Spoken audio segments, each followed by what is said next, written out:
Hello there. Welcome to the AI Friends podcast. My name is Catherine Story, your host, and I just finished talking to Chris Craddock. And when I tell you, this was such an amazing, different conversation. We really talked about the mindset of this stuff is easy and getting yourself educated. Oh my God, we talked about that so many times. You need to know your industry, what's happening in your industry, what's changing. If you're into wholesaling, this episode is for you. There are some things that are happening and you want to know. Chris also shared a whole bunch of resources. Oh my God, we have all the links on the show notes. You don't want to miss any of them. And he shared something that's really, really huge. If you're serious about starting in real estate and making real good money, they have an amazing program that you don't want to miss. So go and listen and watch on a Spotify video or YouTube because I think you're going to love it. See you on the episode. Hey, Chris, welcome to the REI Friends podcast. How are you? Hey, great. How are you doing? I'm doing really, really awesome. So let's go right into it. Can you please introduce yourself to the audience? Sure. Yeah, my name is Chris Craddock. Let's see. I'll just kind of give a brief bio. I'm in real estate. Started out as an investor, built a real estate team. I've got 37 agents that work for me on my team. We'll do we're doing anywhere from 65 to 85 deals every month between retail deals and investor deals. Let's see, I have 13 different streams of income, 13 businesses, and all started from just doing one or two things, making money on that, and then just allowing that, like learning how to scale those things into businesses. And yeah, that's my story. That's where I am now. And it didn't start that way. I'll tell you, in 2010, I was in ministry. I was a pastor making very little money and I loved it. It was great. But I've got 6 kids. In 2010, I was trying to sell my blood for $300 to buy Christmas presents for my family. So I've been in a place where I've had very little, and also, thank goodness, thank the Lord, I'm in the opposite place from that right now. And I've been through the whole spectrum. Wow, that is amazing. I was going to say, so you only have 13 income streams of income. Not a big deal, right? I love how you sped through that. That's awesome. That is awesome. So how does someone that is in ministry go from, which is very different, right? Different mindset and everything. And we can talk about that in a little bit because I have a lot of experience with that. So how do you go from struggling to make ends meet? How did you know, or did you stumble? Somebody show you that real estate was the gateway to be where you want to be? Well, the first time I got into it was in 2003. I was on staff with an organization called Young Life. I was making, I don't know, somewhere between $20,000 and $25,000 a year. I don't remember what I was making at that point in time, but that was the range of what I made. So it was somewhere in that range. Living in the DC area, my wife got pregnant and she was going to stay home and raise the kids. And I'm like, all right, well, we got to figure out a way to make income if I'm making 25 from Young Life. And so I went to the library and checked out every book on real estate investing. And, I checked out, I read Rich Dad, Poor Dad, and then all these other books that were just not memorable books, but were enough to tell me to just go find people that had pain, had a problem, which I just found people in distress, knocked on their doors, and somehow in about 4 months, I made 12 times what I made in a year because I just went out, but I didn't know what I was doing. Right. Like one of the things anybody that's listening, if you're starting out, just understand massive imperfect action wins. To have a bias towards action, that always wins, right? Just go out and do stuff. But also I was working hard to educate myself as well. So it's activity and skill, right? Do a lot of activity. And just by the nature of the fact that you're listening to this podcast, you just got to make sure that you're listening to lots of podcasts, lots of people. Pick the people that you really, really respect their vibe and who they are and what they are, and listen to their stuff. And then also go do stuff. Don't let education just be a hobby. Yeah, that's so good. So you're in ministry, you're working for this organization. So do you think that being in ministry gave you the skills to talk to people? Because you said you were knocking on doors. Yeah, I mean, part of it was, I was in a relational business. That's what ministry is. You're in relationships. But the other side is, I was just asking questions. Like, I mean, hey, I see you're going up for foreclosure. Do you have a plan? Can I do something to help? I'd love to buy your house if you want to sell. And actually, here's the story of the first person that sold me their house. I still remember I knocked on the door. The guy came out. There was like a screen door. I was holding it open and knocked on the door. I saw him come out, close the screen door. I remember it like it was yesterday, even though it was like 15 years ago or more than that. Yeah, a lot more than that. Close the door, step back because you don't want them to feel like you're like up in their personal space. Yep. And he comes out and I remember I opened the door and him and a girl, like there was a girl sitting watching TV, like in the little condo or whatever it was. And he steps out, he's like, can I help you? And I was like, yeah, I saw you up for foreclosure. I wanted to see if if you had a plan or if there's something I could do to help you. And he's like, he looks around, looks back to see if she heard, and he steps out, closes the door. And he's like, listen, I've got my girlfriend over right now. And I do want to sell. Here's my phone number. And give me his phone number. He's like, wow. Call me in 4 hours. And so then he closed the door, went back in. I called him and he's like, yeah, I want to sell. I was like, well, what do you want to sell for? And he told me a price. And I'm like, I wasn't a realtor. I didn't know how to run comps. Like it was before comps were all over the internet, all the other stuff. Yeah. But I'm like, I kind of know the area and I know this is a good price for the area. And so literally I just called a real estate agent friend of mine and I'm like, bro, I got no idea how to write up a contract. I have no idea anything. I think this is a good price. And he looked at it. He's like, that's a stellar price. That's a great price. And the guy just wanted to walk away with $5,000. And so we're like, okay, well, we can do that. And so then I was like, hey, how about you partner with me? You do all the real estate work and we'll just partner on this deal. We made a bunch of money. We did another one, and that was the deal. That is such an amazing story. And I love the fact that you were not afraid to say, I don't know all the ins and outs. The part that I know sounds really good. And then you had the audacity to tell the guy, do you want to be partners with? So you found that he's going to do a lot of the work, but you asked. And I think a lot of people get hung up on, they don't want to look like a rookie, which they are, right? And number two, they're afraid of getting a no. So the guy could have said, he could have taken it from you, right? He could have said, I don't want to work with someone that's never done this, but if you don't ask, you don't get it. And it worked out for the guy. And one thing that you said earlier that I really liked, that you started by asking questions and finding out what they needed. And obviously that comes from having the background of ministry where you really just want to help people in business. If you find a need and you provide a solution, you're going to make money because it's like a perfect mix. Right. Absolutely. Absolutely. I mean, that's what I found is the people that solve other people's problems are the people that make the most money. Right. And that's the whole deal. That is amazing. So you made that deal. So you guys basically sold the property for him, or you guys were doing like wholesaling and you gave him some money? No. So it was interesting. It was before I knew anything about wholesaling, and I didn't know anything about wholetailing either. Mm-hmm. So it was before the crash. So we were able to get a commercial loan for 5% down, which was great. So I scraped together what I had. I borrowed some money. He had a little bit of money, and it was a really low dollar thing, like just over, it's like 125 grand is what we bought it for, something like that. And because it was before, like early 2000s, before the market went through the roof. And so, I mean, it wasn't that much money. I think we had to bring up like less than 10 grand, which, I scraped together some, borrowed some, he had some. And so then we were able to buy this place. But then the crazy thing was I got another deal right away, but I didn't have enough money to do another deal. And I already tapped out the people I could borrow. I didn't know anything about hard money or anything like that.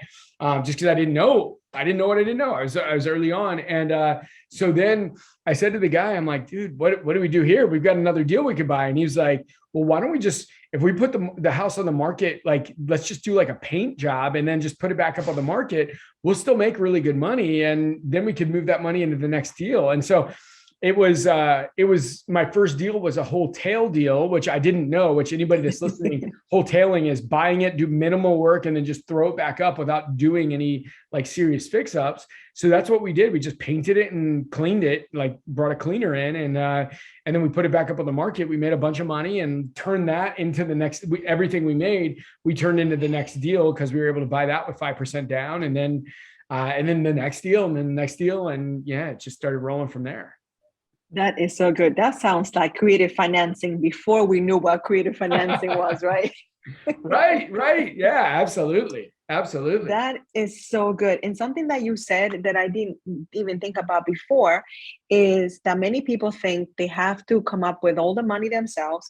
And then once they reach their limit, they'll have to raise, save more money and then wait and then do it and then get a deal, save more money or make money somehow and then do it. But somehow you knew that the second deal was so good that you didn't have any other way to make money or to get the money. So did you were you considering not doing the deal and went to the guy and told him you could not do it, or did you think there has to be a way? No, I mean, one of the things I figured out is there's always a way, right? Like find the deal, the money will show up, right? And so So good. so Kat, I've got this. This is an iPhone right here. I've got this iPhone. You have a phone, right? I'm assuming. Yep, I do. So this phone, if I were to put it up on the internet, I'd probably sell it for like between 800 and $1,000, because it's a used iPhone. If I were to say to you, even though you have a phone, if I said, "Hey, do you want to buy my iPhone? It works perfectly fine. I'll sell it to you for $100." Would you buy it for $100? Of course. Why? It's a good deal. It's a good deal. You could resell it, you could use it, you could do whatever you want with it. And so that's the whole philosophy behind it is if you can find deals, the money will show up, right? Like anybody listening to this, you find a stellar deal and you don't have anybody to partner with you. I mean, reach out to me on Instagram at Craddock, right? I'll do it. I bet Kat would do it. Like we do the deal. Like there are ways to do deals. Lots of people will do the deal if you can find it, right? But you just got to find it. And here's the other deal. You got to make sure that you know the deal is actually a real deal. Like a lot of times people will be like, "Hey, I've got a deal for 200,000 and it'll sell on the market for 300." And I'm like, "Great, tell me the numbers." And they're like, "Well, it needs about 50K worth of work." And then immediately I'm like, "Well, that's a dog." They're like, "But there's still 50K in it." And I'm like, "Well, let's think through it." Like if you were to actually do a fix and flip, you're paying 10 grand for closing costs when you buy it. You're paying 5 grand for closing costs when you sell it. You're paying a realtor 2.5%, another 10 grand. You're paying holding costs for whatever the cost of the money is on that. You're paying insurance, you're paying miscellaneous, you're paying like all these other things. Maybe you've made 5 grand by doing a whole deal like that. Like there's no money in it, right? So you've got to understand what the costs are for it, whether there's really a deal there. Now if you tell me, "Hey, I got a deal for 100 grand or 150 that ARV is 300 and it costs like 25 grand to fix up." Okay, now that's a deal, right? There's money there. You can wholesale that, you can wholesale that, you can fix and flip. There's lots of room there, but you got to make sure that you know what your costs are going in. The other thing is there's an app called Rehab Estimator Pro, which I think everybody should go get if you're doing stuff. And basically, you can type in, you just bring it on an iPad or a tablet or whatever, and you just like, okay, look, there's a powder room that needs to be redone. You just put it in like what level of like high level, mid-level, or low level renovations, and it'll tell you the cost of that. This house needs to be painted. It's this many square feet. Boom, and it tells you the cost. And actually, if you use the promo code Chris, I think they give you your first month for $1. So you do it, and then after that, it's like half price if you use the promo code Chris. But I love that because a lot of new people have no idea what it will cost to fix stuff up. Because if you tell me it's going to be 50 grand and you're new and you've not done construction before, the cost probably 70 to 80 grand, right? So you've got to really understand what the deal is so that you're working with real numbers and not guesses. That is so good. And I'm glad that you shared that resource, Rehab Estimator Pro app. And I love that you gave him the code, which is Chris, for $1 for the first month and maybe half this after that. So that's for estimating costs. But what would you recommend for someone that is starting brand new? And I know that knowing the numbers is one of the main things that holds them back. So what book or what podcast show, where should they go to learn what actually a good deal is? Well, one of the first things that I would recommend, and I'll tell you what, most of my investor friends used to think I'm crazy, and now I've convinced almost all of them. And I promise you, you're going to see this everywhere. Most investors want nothing to do with being licensed as a real estate agent. but literally 5 states have already outlawed wholesaling if you're not licensed as an agent. So and there's more coming, right? So you don't want to get caught off guard. So this is what's coming, is that investors are going to have to get licensed as an agent. So you might as well do it now. You'll have all the tools like the MLS and other tools, RPR, other tools that realtors have to do comps. So that is my first and foremost piece right there. You can also look on Zillow. You can look on PropStream. If you use the promo code Uncommon, if you go to PropStream, there's ways that you can run comparables and do stuff without having a realtor license. So there's some options where you can look at comparables there. But I mean, just looking at the Zillow, Redfin, and Realtor.com's estimates will give you an idea where the numbers are, but they're not going to be perfect like the MLS will. Yeah, no, that makes sense. And I love what you shared at the very beginning. You were sharing that you got yourself educated and you read a whole bunch of books and you listened to a lot of podcasts. But one thing that I think you're doing, it sounds like you are, is you are listening to what's happening in the market with the industries, new regulations. You cannot sleep like Blockbuster did, right? And then Netflix came and killed them, right? So if this is your business, you need to know what's happening in the business. And by listening to the podcast, you might know, but also what's the Fed doing? What is the government doing in terms of regulations? A lot of people have complained about wholesaling. So I knew there were some regulations coming. I did not know that they're moving towards people being licensed. Now, if you're an investor and you have a partner, maybe you can decide, okay, you'll be the realtor and I'll be the money. And then that's one way to getting around to it. But you're right, there's a lot of education once you become a licensed realtor. Right. Yeah, 100%. And here's what happened with me. I was at Keller Williams. There's 200,000 agents at Keller Williams. My team was ranked the number 20 team at Keller Williams before I came over to a place called EXP Realty. And one of the reasons why I came over is because EXP has a model that allows us to partner with anybody that becomes a real estate agent nationwide. And so we become business partners in a sense, like not where like I keep any of your money or whatever, but the money that you would pay to the brokerage, like everybody pays to a brokerage, Keller Williams, whatever, they do a profit share or like a revenue share actually at EXP where they share with the people that brought them in. So I'm incentivized to help agent investors succeed. And, I think it's one of the best things ever. And so like, if anybody's interested in getting licensed, or if you are licensed and interested in partnering in any way like that, or just hearing more about that, just go to my website, chriscraddock.com, and you can put your stuff in and I'm happy to have myself or somebody from my team reach out and just see if this is a good fit for us to do any work together, partner together, and helping you really build out the agent investor piece of your business. That is so good. Thank you so much for sharing that. Because I know, again, a lot of people get hung up on that I don't have in the how do I get started in listening and asking questions. Somebody already knows the answer. That's the key. Something happened the other day where I broke a nail and I was freaking out and I'm like, oh, what am I gonna do? And it broke like right in the middle of the nail. So it was nasty, right? So I'm like making it a big deal. When I went to the nail place, they're like, oh, we can fix it. And I'm like, no, you don't understand. And she's like, I can fix it. So I show her and she's like, I can fix it. I left there in under 10 minutes and you would never know that anything happened, right? So the same thing happens when you're new to any industry. Somebody already had that problem. Somebody already fixed it and they can fix it for you. So it's not what you know, it's who you know. And I think that really, really applies to real estate. That's right. 100%. 100%. Show me your friends, I'll show you your future. One of my favorite quotes. That is so good. So let's go back to your story. So you make those couple deals. How do you go from the beginning to where you are today?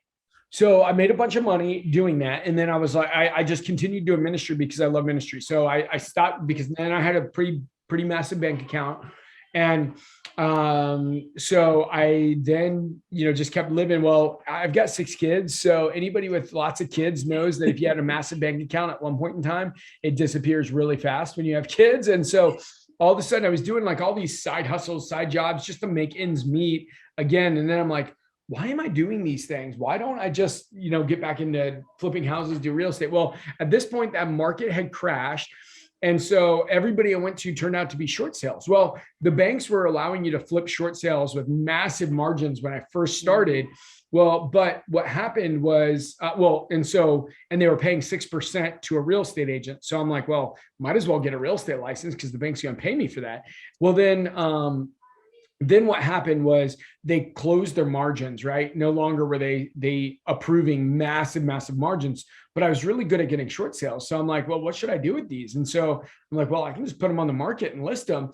And then I realized I'm like, okay, I can make like $10,000 to $40,000 on a flip, but on the same thing, I put it on the market and I'll make like 12 grand to just list a house. I was like, man, I should flip houses and list. And for every house that I flip, I'll find 2 or 3 houses that I can list. So now I can double my income like overnight because I can flip a house and then list 2 or 3. And then instead of just making the money, like let's say I was averaging like 30 grand on a flip, and then I sell 2 or 3 on the market, all of a sudden now in 1 month, I can go from making 30 grand to making 60 grand. And I'm like, holy mackerel, like life grows really fast. And so December 2014, we started building a real estate team because I saw that there's a lot of money to be made with the 1-2 punch. I don't know if you watch Talladega Nights, the Ricky Bobby shake and bake, right?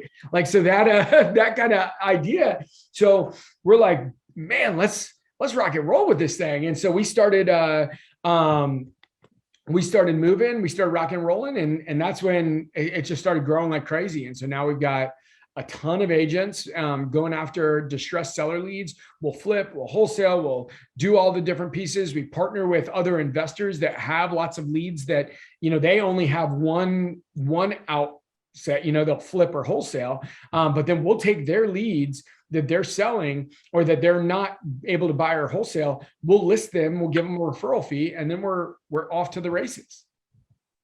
That is so good. So you're still in the business of finding people that have an issue, right? So you're finding investors that don't have the outfit or they don't have the people, and you're like, hey, we're gonna get you paid, but we're gonna get this moving. So I love the fact that has been kind of like the theme for how you do business. Who is struggling? What can I offer to help them? Because and I'm sure the real estate world is very small. So you could screw someone, but it's gonna follow you, and maybe you're gonna get that one deal, right? But then that door is closed, and we don't know who they know. So I think in real estate and in life in general, you should try to help as many people as you can, because they'll remember, and then you never know where you're gonna meet them. My grandmother used to say, "The world's very small. Today I'm here, tomorrow I'll be here," and you never know who you're going to meet down the line, and you might as well be on the up and up the whole time.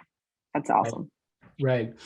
Yeah. And see, that's the whole thing. If you're getting into it, you want to have multiple exit strategies, right? Somebody says, I want to sell my house for 65 cents on the dollar. Boom, you buy it or you wholesale it or whatever. Somebody says, I want to sell my house for 90 cents on the dollar. There's no margin to flip or wholesale or hotel or anything else, even though it looks like there's a margin. Boom, tack on 6% and you list it, right? So that's that whole deal where you'll have other options, but most investors don't realize that, or they're scared to take the realtor test or any of the other stuff, where it's not that scary of a test. Like literally, I know a lot of people that have failed it a couple of times and then passed, right? Like people that don't even have a high school degree. So just know that it's not something that needs to be a scary thing. You just want to look for, how can I help? Like, again, going back to it, how can I help the most people? If I can solve your problem. Okay, one solution is I buy your house way under market. The other solution is I help you sell it at retail value and I make 10 grand on a listing, right? Either way, you're making money solving their problem. That is so good. So you just mentioned something that I really think is really powerful. Find a way to get it done. And I know many people have built up the real estate exam like it's the worst thing. It's the same thing with becoming an attorney and passing the bar. For some people, it might be hard, but you cannot go by what somebody said. You have your own experience. Go take the test and see what happens. Don't believe that it's hard just because somebody else is hard. Maybe they did not study hard enough. Maybe it was too hard for them. It might not be hard for you. And then if you fail, try again and again and again, and you'll pass. The more education you have, this stuff becomes second nature. And then you can be, at the beginning, it can be overwhelming because there's a lot of terms, a lot of strategies. immerse yourself. It's like when I first moved to the US, I knew that if I wanted to speak English fast and at the level that I wanted to, I needed to block everything else that was not English. And very quickly, I was very fluent, but I made a decision. And I think in real estate, you have to decide, I'm going to go all in and not stop until you get where you want to go. Such a good word. Awesome. All right. So where can people connect with you? I know you mentioned a couple of things, but what are you working on today that people that are listening might be able to partner with you or help you out with? Yeah. If anybody ever wants to get licensed and work on the agent investor piece, we straight up partner with people. We give them a lot. Like I have a coaching business. I used to charge $6,500 to be in the mastermind, in the program, in the coach, teaching them how to do this agent investor stuff. And the cool thing with EXP is because they allow us to partner together, I give that away for free. So just go to chriscraddock.com and I'd be happy to work with you. Just, see if this is a good fit for you. If you already have a license, it's easy to get rolling. If you don't, we'll share with you how to do that. If you want to, one of the things, so many people were generous with their time. So on Instagram, you can connect with me at Cradrock, CRADDROCK, old cheesy high school nickname. So not my last name, but a cheesy high school nickname that I probably should change one day, but I'm stuck with it now. So people were so generous with me. So it may take a day or two or a week to reply, but it'll be me, not an assistant. And then you can also find me on TikTok, Chris Craddock Official.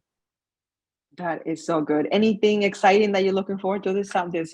Whatever we have left of the summer.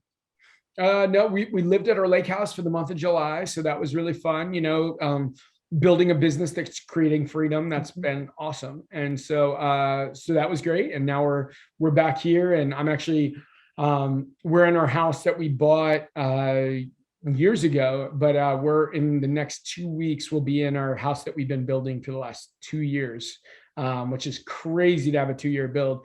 But we'll be in about 2 weeks. That is so awesome. Congratulations. Thank you. Nice. So I'm sure it can be hard to find a house that has enough bedrooms for all the kids you have, right?